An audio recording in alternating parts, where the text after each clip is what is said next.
నమస్తే, నేను మీ journalist Vasant. So ఏదైతే జిహెచ్ఎంసీ పరిధి ఉందో ఈ జిహెచ్ఎంసీ పరిధిని దాదాపుగా 300 డివిజన్లుగా పెంచబోతుంది రాష్ట్ర ప్రభుత్వం. ఇక జిహెచ్ఎంసీలో 27 పట్టణ స్థానిక సంస్థల విలీనం ఏదైతే ఉందో దీంతో వాటి వికేంద్రీకరణలో సర్కార్ అడుగులు అనేక ప్రశ్నలు ఎన్నో అనుమానాలను కూడా రేకెత్తిస్తున్నాయి. సో ప్రధానంగా ఇందులో 27 మున్సిపాలిటీలు ఏవి అనేది మనం ప్రధానంగా ఫస్ట్ ఒకసారి చెక్ చేసే ప్రయత్నం చేద్దాం. సో ఇందులో ప్రధానంగా ఏంటంటే గుండ్లపోచమ్మ, దుండిగల్, బొల్లారం, అమీన్పూర్, తెల్లాపూర్, నార్సింగి, బండ్లగూడ, జాగీర్, అలాగే శంషాబాద్, తుక్కుగూడ. ఇక ఈ ఏరియా అంతా మనం చూసుకుంటే ఎలా ఉందంటే ఇక కొంపల్లి, నిజాంపేట్, మణికొండ, మీర్పేట్, జల్పల్లి, ఇవన్నీ ఇక్కడ బోడుపల్, ఇవన్నీ కూడా ఇంటర్నల్గా ఉంటాయి జిహెచ్ఎంసీకి. ఇక ఎక్స్టర్నల్గా బయట పక్కన చూస్తే ఇప్పుడు మనం మరొక వైపు ఏంటంటే ఇక్కడ మేడ్చల్ వైపు మేడ్చల్, తూమ్కుంట, దమ్మాయిగూడ, జవహర్ నగర్, నాగారం, గడ్కేసరి, పోచారం, పీర్జాదిగూడ, పెద్దంబర్పేట్, తుర్కయాంజల్, అలాగే బడంగ్పేట్, ఆదిబట్ల. సో ఈ ఏరియాలో ఈ డివిజన్ అనమాట. ఈ 27కి సంబంధించి ఈ 27 మున్సిపాలిటీలను జిహెచ్ఎంసీలో విలీనం చేయడమే ప్రధానంగా ప్రభుత్వ అజెండాగా కనిపిస్తుంది. దీనికి సంబంధించి దీన్ని 300 డివిజన్లుగా 300 అంటే ప్రజెంట్ 150ని 300 డబల్ చేయబోతున్నారనమాట. సో ప్రధానంగా ఇక్కడ ఏంటంటే జిహెచ్ఎంసీలో 27 పట్టణ స్థానిక సంస్థలు ఏదైతే ఉంది వాటి విలీనం వికేంద్రీకరణలో సర్కార్ అడుగులు అనేక ప్రశ్నలు ఎన్నో అనుమానాలు రేకెత్తిస్తున్నాయన్నమాట.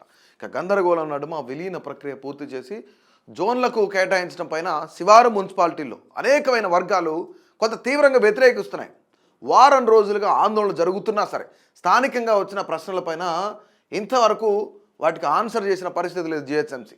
తాజాగా వార్డుల డీలిమిటేషన్ ఏదైతుందో అంటే మనం పునర్విభజన అంటాం కదా, దానిపైన బుధవారం నుంచి కూడా అభ్యంతరాలు కూడా సలహాలు కూడా స్వీకరించేందుకు మంగళవారం జిహెచ్ఎంసీ కమిషనర్ డీలిమిటేషన్ పైన ప్రాథమిక నోటిఫికేషన్ జారీ చేసిందనమాట.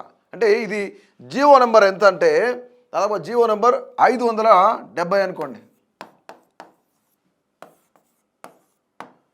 GO number 570 right. దీని ప్రకారం ఏంటంటే జిహెచ్ఎంసీని 300 ఎన్నికల వార్డులుగా ఆల్మోస్ట్ 300 ఎన్నికల వార్డులుగా ఇక్కడ డివైడ్ చేయాలి, విభజించాలి అనేది ప్రకటించారు. అయితే సరిహద్దు వివరాలను అన్ని సర్కిల్ కార్యాలయాలు ఏదైతే జోనల్ కానీ ప్రధాన కార్యాలయాలు కానీ భవనాల నోటీసు బోర్డుల పైన కానీ ఉంచినట్లు చాలా క్లియర్గా తెలుస్తుంది అనమాట. అయితే జిహెచ్ఎంసీ వెబ్సైట్ ఏదైతే ఉందో www.ghmc.gov.inలో అందుబాటులో ఉంచుతున్నట్లు ఇది కూడా తెలిపారు. ఇక ప్రజలు ఏవైనా సూచనలు లేదా వాళ్ళ యొక్క అభ్యంతరాలు ఇవ్వాలి అనుకుంటే కనుక ఖచ్చితంగా 7 రోజుల్లోగా జిహెచ్ఎంసీ ప్రధాన కార్యాలయంతో పాటు వాళ్ళ దగ్గర ఉన్న జోన్ల కార్యాలయాలకు సంప్రదించాలని చెప్పి సూచిస్తున్నారు. అయితే ఇక్కడ బడంగ్పేట సర్కిల్ను సో ఇక్కడ ఒక అభ్యంతరం ఏంటంటే బడంగ్పేట సర్కిల్ ఏదైతే ఉందో ఆ బడంగ్పేట సర్కిల్ను ముఖ్యంగా వాళ్ళు ఎల్బీ నగర్ జోన్లో కలపాలని చెప్తున్నారు. అంటే ఇక్కడ ఏంటి ప్రధానమైన డిమాండు, మమ్మల్ని చార్మినార్లో కలపొద్దు, మేము చార్మినార్లో కలం, బడంగ్పేట అనేది ఖచ్చితంగా ఎల్బీ నగర్ జోన్లో మమ్మల్ని కలపండి అని చెప్పేసి ఇక్కడ బడంగ్పేట వాళ్ళు ప్రధానంగా పదే చెప్తున్నారు. వాళ్ళు అనేకమైన అభ్యంతరాలు కూడా వ్యక్తం చేస్తున్నారు. ఎందుకు మేము నష్టపోయే అవకాశం ఉంది అని చెప్పేసి. అంటే రోజు రోజుకు డిమాండ్ పెరుగుతుంది అనమాట. అన్ని పార్టీల నాయకులు కూడా ఆందోళన కార్యక్రమాలకు కూడా సిద్ధమవుతున్నారు. బస్తీల్లో సంతకాల సేకరణ చేపడుతున్నారు అనమాట. అయితే ప్రజల మద్దతును కూడగడుతూ కాలనీలో పర్యటిస్తున్నారు కొంతమంది. అయితే జిహెచ్ఎంసీ కమిషనర్ కర్నర్కు కూడా వినతి పత్రాలు అందజేశారు. ఎమ్మెల్యే కూడా ఇక్కడ ముఖ్యంగా సబితా ఇంద్రారెడ్డి జిహెచ్ఎంసీ కమిషనర్తో ఆయన మాట్లాడి బడంగ్పేటను చార్మినార్లో విలీనం చేయొద్దు, ఆ ప్రతిపాదన విరమించుకోండి, అన్ని వర్గాల ప్రజలు కూడా నిరసన వ్యక్తం చేస్తానన్నారు. అయితే కమిషనర్కి తెలిపారు. ఎమ్మెల్యేలు కానీ మంత్రులు కానీ కలిసి వినతి పత్రాలు కూడా అందజేస్తున్నారు ప్రజలు.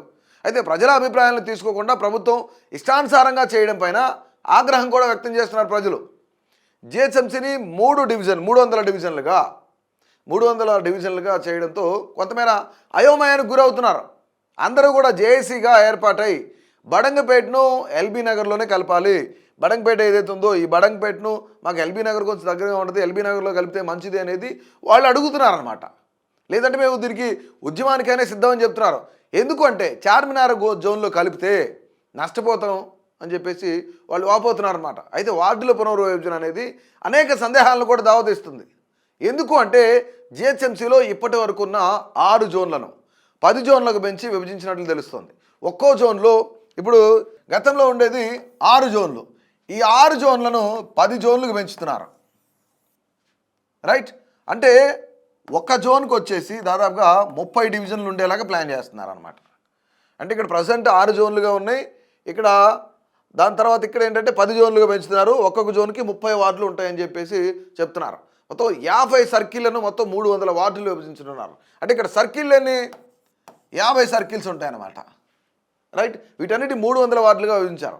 కేసర తొలి డివిజన్ ఇక్కడ ఏంటంటే కేసర అనేది తొలి డివిజన్. ఫస్ట్ డివిజన్ ఏదంటే జిహెచ్ఎంసీలో కేసరగా చేస్తున్నారు అనమాట. రైట్, డివిజన్గా. అయితే 300 డివిజన్ ఏంటి? తూంకుంట. ఇక్కడ ముఖ్యంగా ఈ తూంకుంట 300 డివిజన్. రైట్, కేసర్ ఏంటంటే ఫస్ట్ డివిజన్ కేసర్ చేసి తూంకుంటని 300 డివిజన్గా చేస్తున్నారు. సో ముఖ్యంగా దీనిపైన కూడాను ప్రజలు ఇక్కడ వార్డుకు 40,000 మంది నుంచి 50,000 మంది జనాభా చొప్పున, అంటే ప్రతి వార్డు ఒక వార్డు 40,000 నుంచి దాదాపుగా 50,000 వరకు ఉండేలాగా ప్లాన్ చేస్తున్నారు. దీని చొప్పున 300 డివిజన్లు ఖరారు చేశారు. కొన్ని డివిజన్లు భౌగోళికంగా విస్తీర్ణం పెద్దగా ఉండి జనాభా తక్కువగా ఉన్నా సరే కొత్త డివిజన్గా ఖరారు చేశారు. మొత్తానికి ఇక్కడ centre for good governance GHMC town planning అధికారులు మరి చెన్నారెడ్డి ఎవరైతే ఉన్నారో ఆయన మానవ వనరుల కేంద్రంలో దాదాపుగా 10 రోజులుగా డీలిమిటేషన్ ప్రక్రియ ఏదైతే ఉందో దాన్ని హడావుడిగా పూర్తి చేసి చివరి ఘట్టమైన అభ్యంతరాలు ఏదైతే అంటే వాస్తవంగా ఫస్ట్ అభ్యంతరాలు తీసుకోవాలి. అభ్యంతరాలు తీసుకున్న తర్వాతనే డీలిమిటేషన్ అనేది స్టార్ట్ చేయాలి. ఇక్కడ డివిజన్ల పునర్విభజన అనేది జరగాలి. ఎక్కడ విభజించాలి, ఎలా విభజించాలి, ఎంతమంది జనాభా ప్రాతిపదిక ఉండాలనేది ప్రజాభిప్రాయ సేకరణ కూడా జరగాలి అనేది చాలా మున్సిపాలిటీల్లో చాలా డివిజన్లో ఉన్న ప్రజల యొక్క అభ్యంతరం ఇదే. కాకపోతే చివరి ఘట్టమైన ఏదైతే అభ్యంతరాలపైన తక్కువ సమయం అంటే అభ్యంతరాలు అవుతుంది దానిలో తక్కువ సమయంలోనే ముగించేయాలి, ప్రజల ముందు పెట్టడం ఇది అనేది చాలా విశేషంగా కనిపిస్తుంది. అయితే విలీనంలోనే అనేక ప్రశ్నలు ఉత్పన్నమవుతున్న వేళ శాస్త్రీయత లేకుండా 300 డివిజన్లు ఖరారు చేసి ఈ వార్డుల పునర్విభజన పైన అభ్యంతరాలు సలహాలు స్వీకరించే క్రమంలో ప్రజాభిప్రాయాలకు గౌరవం ఇవ్వలేదనే విమర్శలు కూడా చాలా ఎక్కువ అవుతున్నాయి. ఎందుకంటే ముందుగా అసలు ఇక్కడ ప్రజాభిప్రాయ సేకరణ కదా జరగాలి. హడావుడిగా డివిజన్లని విభజించేసి హడావుడిగా డివిజన్లు ఖరారు చేయడమే కాకుండా వారం వ్యవధిలోనే ఈ ప్రక్రియ పూర్తి చేసేందుకు ప్రభుత్వం సిద్ధమవుతోంది. ఈ తీరు అనేకమైన తీవ్రమైన అనుమానాలకు తావిస్తుందన్నమాట. ఎందుకు ప్రభుత్వం ఈ విధంగా చేస్తుంది, హడావుడి ఎందుకు చేస్తుంది? ప్రభుత్వం ముందుగానే విలీనం వికేంద్రీకరణ పైన సిజిజి వేదికగా ముగించి మొక్కుబడిగా ప్రజల ముందుకు తీసుకొచ్చింది అనేది అనేకమైన ప్రతిపాదనలు కూడా వస్తున్నాయి, విమర్శలు కూడా వస్తున్నాయి.